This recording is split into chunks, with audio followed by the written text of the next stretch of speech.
Pernah nggak sih lo ketemu orang yang sering berkoar-koar soal tujuan hidupnya? Orang yang ngomong mulu ke semua orang tentang tujuannya.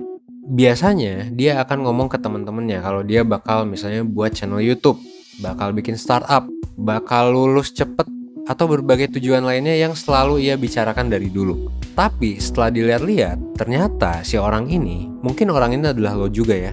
Orang ini tuh pada akhirnya nggak ngelakuin apa-apa. Dan kalaupun ngelakuin sesuatu, selalu berhenti di tengah jalan, atau bahkan di awal-awal gitu, dengan berbagai alasan. Mungkin lo pernah denger ya, istilah talk less, do more. Nah ternyata istilah ini tuh banyak benernya sih. Kenapa? Karena ya ketika lo talk more dengan mengumbar-ngumbar tujuan hidup lo, sebenarnya otak lo itu bisa jadi ketipu buat mikir kalau lo sebenarnya udah berprogres dalam mencapai tujuan itu. Padahal aslinya ya lo belum ngapa-ngapain. Dan hal ini sebenarnya bisa menghambat lo untuk mencapai progres yang real gitu, progres yang beneran mendekatkan lo ke tujuan. Oke, mungkin sekarang lo mikir, lah bukannya tujuan kita itu harus dikasih tahu ke orang lain, supaya mereka bisa ngasih motivasi, bisa kayak ngebantu kita dan lain sebagainya. Nah, jawabannya sebenarnya menarik. Kalau lo penasaran sama jawabannya, lo tonton terus video ini, karena di video ini gue bakal ngebahas kenapa nyeritain tujuan hidup lo itu bisa bikin lo gagal mencapai tujuan itu. Dan gue juga bakal ngebahas apa sih yang sebaiknya lo lakuin.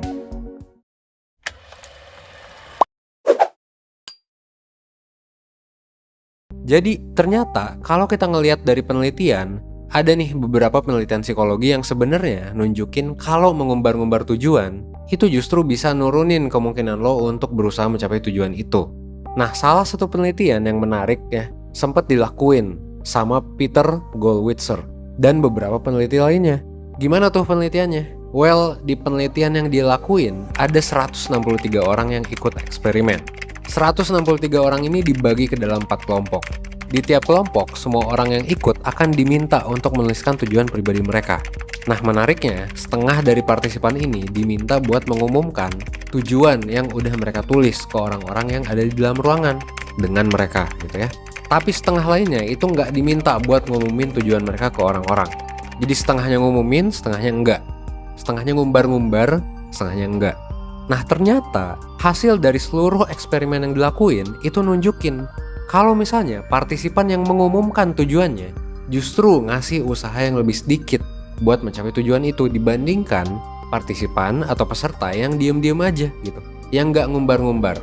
Misalnya, di salah satu eksperimen, semua partisipan dikasih waktu buat ngelakuin pekerjaan yang bisa bikin mereka jadi semakin dekat sama tujuan yang mereka tulis gitu. Tapi ya mereka sebenarnya dibebaskan buat berhenti bekerja kapanpun mereka mau. Nah ternyata peserta yang diminta buat nyimpen tujuannya sendiri alias gak diumbar-umbar itu rata-rata bekerja selama 45 menit. Full 45 menit ya. Dan setelah ditanya, mereka tuh sebenarnya ngerasa kalau mereka tuh masih jauh banget dari tujuan yang mereka pengen capai. Which sebenarnya bagus gitu. Kenapa?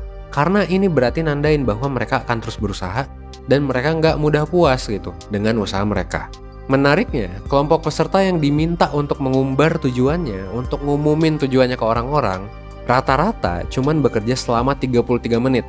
Bedain sama yang barusan ya, yang barusan 45 menit, yang sekarang 33 menit. Dan mereka ketika ditanya ya justru ngerasa kalau mereka itu udah jauh lebih dekat dalam mencapai tujuan mereka. Intinya mereka udah selangkah lebih dekat lah kalau menurut mereka sendiri. Perbedaan ini sebenarnya ya dari hasil, dari persepsi ini nunjukin secara jelas sebenarnya orang yang mengumbar tujuan mereka ke orang lain itu performanya ternyata tidak sebaik orang yang gak ngumbar tujuannya. Tapi menariknya mereka tuh ngerasa bahwa mereka tuh udah di posisi yang jauh lebih dekat terhadap tujuannya dibandingin sama orang yang gak ngumbar-ngumbar. Nah kenapa sih bisa terjadi kayak gini? Fenomena ini bisa dijelasin dengan istilah realitas sosial, yaitu ketika lo mengumbar tujuan lo nih, lo akan ngerasa bahwa lo tuh dapat pengakuan dari orang lain atas tujuan lo. Dan dampaknya adalah ini membentuk mindset di pikiran lo bahwa tujuan lo itu udah tercapai, bahwa lo udah dapat reward nih atas tujuan lo gitu, yang udah tercapai menurut otak lo. Meskipun realitanya ya lo belum mencapai apa-apa gitu kan sebenarnya. Lo cuman baru ngumumin doang, lo cuman baru nulisin tujuan lo dan mengumbar itu ke orang-orang di sekitar lo. Nah disinilah ada perasaan puas yang lo rasain dan ada validasi yang lo dapet.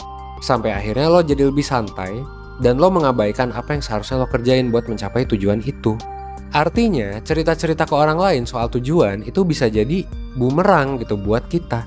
Niatnya mau dapat motivasi, ternyata riset membuktikan bahwa lo malah jadi kurang termotivasi untuk berusaha. Yang mungkin bikin kita akhirnya malah nggak mencapai tujuan kita. Ya, ujung-ujungnya kita malah jadi ngerasa lebih deket ya sama tujuan kita. Meskipun sebenarnya kita nggak ngapa-ngapain gitu dan masih jauh. Cuman gara-gara ngumbar-ngumbar doang, jadinya kita ngerasa tervalidasi gitu, ngerasa oh kita keren, ngerasa kita jauh lebih dekat, padahal enggak. Idealnya memang motivasi itu paling baik datang dari diri sendiri, bukan dari validasi atau pengakuan orang lain. Motivasi yang datang dari diri sendiri atau motivasi yang datang dari internal itu biasa disebut sebagai motivasi intrinsik.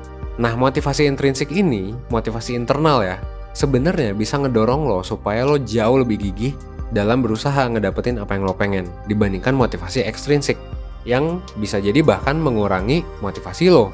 Jadi sekarang setiap ada tujuan yang pengen lo capai, lo sekarang udah tau lah ya apa yang harus lo lakuin. Ya gak apa-apa ditulis gitu, gak apa-apa dicatat di otak, tapi ya gak usah diumbar-umbar kalau memang gak perlu-perlu banget buat diomongin. Untuk mendekatkan lo ke tujuan, sebenarnya ada cara-cara simple yang bisa lo lakuin. Simple ya. Pertama, lo bisa tulisin secara jelas sebenarnya yang lo pengen tuju itu apa yang pengen lo capai gitu ya. Biar lo sendiri benar-benar paham dan gak salah jalan. Yang kedua, lo bisa coba pikirin gimana caranya untuk mencapai tujuan itu gitu. Apa yang pengen lo capai dan gimana caranya. Pikirin tuh langkah-langkah spesifik dan hal yang perlu lo lakukan buat sampai di tujuan lo. Dan yang terakhir ya udah sih, lakuin hal yang emang perlu lo lakuin tanpa mengumbar-ngumbar tentang tujuan lo mau kemana. Nah, sampai di sini mungkin ada sebagian dari lo yang bingung gitu. Ada sebagian dari lo yang nanya-nanya, gimana ya caranya biar kita bisa bikin rencana yang tepat untuk mencapai tujuan yang kita pengen. Atau mungkin beberapa dari lo justru nanya kayak gini, lah gue aja nggak tahu tujuan gue apa gitu. Terus gimana gue mencapainya kalau gue nggak tahu sama sekali? Well, kalau lo kepikiran kayak gitu, gue sih nyaranin lo untuk lo pelajari dulu soal nilai-nilai yang lo punya. Abis itu, lo bisa tentuin tujuan yang tepat buat lo. Jadi lo harus tahu dulu tuh personal value lo. Apa sih hal yang lo pentingin dalam hidup ini? Nah, gitu ya. Nanti masukin ke tujuannya. Dan lo juga bisa nyoba untuk pahami kondisi diri lo saat ini. Dan hambatan-hambatan yang mungkin mencegah lo dari mencapai apa yang lo inginkan. Kalau udah, baru deh lo bisa coba tuh untuk pikirin sebenarnya apa sih yang perlu lo lakuin untuk mencapai tujuan hidup lo. Buat penjelasan lebih detailnya ya, yang lebih dagingnya nih, saran gue sih lo bisa coba untuk nonton kelas online 1% tentang gimana caranya ngerencanain hidup dan gimana caranya nentuin tujuan hidup supaya lo bisa mencapainya. Dengan lo ikut kelas online ini, lo bakalan dapet video materi dari psikolog 1%, yaitu Kak Sabrina, dan dari gue juga gitu, Evan, selaku founder, CEO, dan mentor 1%.